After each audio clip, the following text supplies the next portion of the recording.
Maraming pa users po ang na-disappoint dahil po sa KYC delays. Ibig sabihin ay marami sa mga naunang nagmina ng Pi gamit ang kanilang cellphone ay hindi agad naka-access ng kanilang coin. Sa simpleng salita, hindi nila nagalaw ang naipon nilang Pi kahit tapos na ang mainnet launch. Para sa mga early supporters, parang unfair po ito. Siyempre, inaasahan nila na sila ang unang makikinabang. At maliban po rito ay wala pa rin pong Tier 1 exchange listing. Kahit umabot na sa mahigit $5 billion ang market cap ni Pi ay hindi pa rin po siya nalilista sa mga sikat at malalaking exchanges gaya ni Binance at saka Coinbase. Kaya para sa iba, ito ay red flag dahil kahit malaki po ang hype, kung walang access sa malaking market, paano po tataas ang kanyang demand? At ayan, bago po tayo magpatuloy ay pakibasa na lamang po muna ang disclaimer dito sa ibaba ng ating screen. Yan, yung source ng ating balita na ito ay ang CaptainAltcoin.com. Ayan, si CaptainAltcoin.com. Ngayon is totoo nga bang may nangyayaring insider selling? Ayan, may mga report kasi na nagsasabing may ilang Pi Network team members na di umano'y nagbebenta ng napakaraming Pi coins. Ilang ulat ang nagsasabing umaabot ito sa daang-daang milyong coins. Kung totoo ito, hindi lang ito nagpapababa ng presyo, kundi nagdudulot din ito ng malaking pagdududa sa buong project. Bilang isang crypto trader, alam natin kung gaano po kahalaga ang transparency. At kapag nawawala ang tiwala ng community, kahit gaano pa kalaki ang potensyal ng isang coin, ay mahirap itong umangat. Ngayon ay bakit po sinasabing centralized itong si PiCoin? Yan, ito pa ang isa. Yan, isang issue rito kay Pi Network. Yan ang kanyang centralization. Ayon po sa ilang observers, hawak ng Pi Foundation ang karamihan sa mga Pi tokens. Ibig sabihin, isang grupo lang ang may control sa malaking bahagi ng supply. Para sa mga tunay na crypto enthusiast, ito ay laban sa prinsipyo ng decentralization.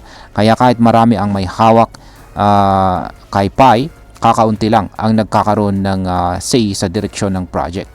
Wala pa rin itong nakikitang decentralized finance or DeFi ecosystem kay Pi. Wala rin siyang mga aktibong dApps o decentralized apps. Sa madaling salita ay wala pa siyang silbi bukod sa speculation o hula-hula sa presyo. Ngayon is ano naman po yung nangyari sa kanyang $100 million na Pi Ventures Fund. Yan. Nangako po ang Pi Network team ng isang malaking venture fund na aabot sa $100 million. Pero ayon sa mga ulat, tila hindi ito transparent.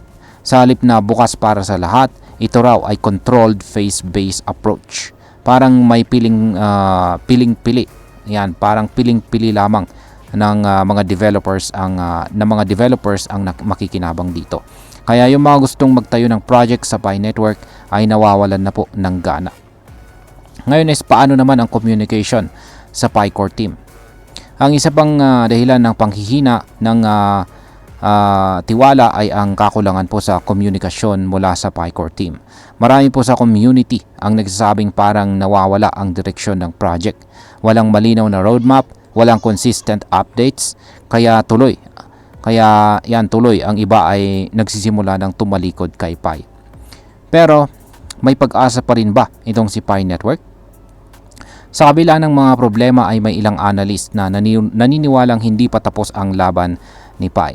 Isa na dito si RX na nag-tweet ng Pi feels like Bitcoin in its dorm room days. Quietly building, widely misunderstood.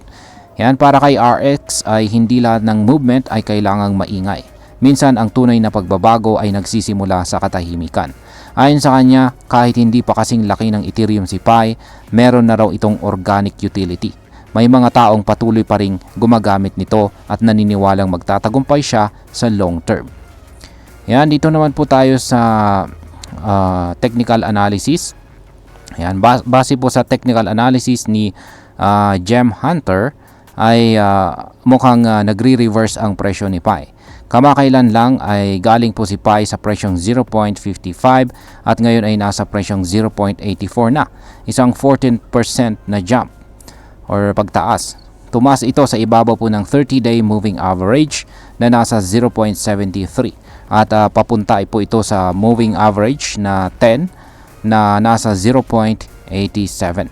Kung mababasag po niya ang resistance dito, possible raw itong umabot sa presyong $1 at kalaunan ay maaring sa $1.50 hanggang $2. Ipinapakita rin ng chart na tumaas ang volume ng green candles, isang senyales na maraming bumibili at yan posibleng bumalik na ang interest ng market kay PAI. Ayan. Ngayon is posible ba talagang bumagsak ng 20% ang presyo ni PAI? Ang kasagutan po sa katanungan na yan ay oo, posible. Dahil kahit may bullish signs sa chart, hindi pa rin natin maikakaila ang mga fundamental problems ni PAI. At yan ay ang kakulangan po niya sa transparency, centralization at hindi maayos na communication. Kapag hindi po ito naresolba, pwedeng mawalan ng gana ang mga investors at traders. Sa ganitong scenario, maaaring bumagsak ang presyo ni PAI ng 20% or higit pa.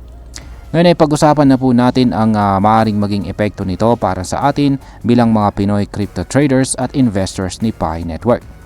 Para sa atin, bilang mga traders at mobile miners ay malaking bagay ito. Marami sa atin ang umaasa kay PAI bilang isang future asset, lalo na yung mga nagsimula pa noong taong 2019. Pero kung hindi po maayos ng PAI Core team ang mga issue ng transparency at adoption, posibleng masaktan ang ating puhunan. Dahil dito, mahalagang maging mapanuri po tayo. Huwag tayong basta-basta maniwala sa hype, bantayan natin ang mga updates, alamin kung may tunay na developments at mag-invest lamang kung malinaw ang direksyon ng project. Bilang panghuli, ang masasabi ko naman tungkol dito ay sa aking personal na pananaw, si PAI Network ay isang project na may magandang intensyon pero kulang pa rin sa execution. May potential siya, oo, pero hindi po sapat ang hype at dami ng users lamang. Kailangan niyang patunayan na kaya niyang maging isang tunay na decentralized financial network. Kung hindi niya ito magagawa sa loob ng susunod na taon, baka tuluyan na po siyang mawalan ng relevance. Para sa mga naniniwala pa rin kay PAI, tandaan, ang tunay na tagumpay sa crypto ay hindi po nakukuha sa swerte, kundi sa tamang kaalaman at maingat na diskarte. At ayan, hanggang dito na lamang po tayo sa video na ito mga ka-crypto. Marami pong salamat sa panunood. Ingat po tayo lagi at God bless po sa ating lahat.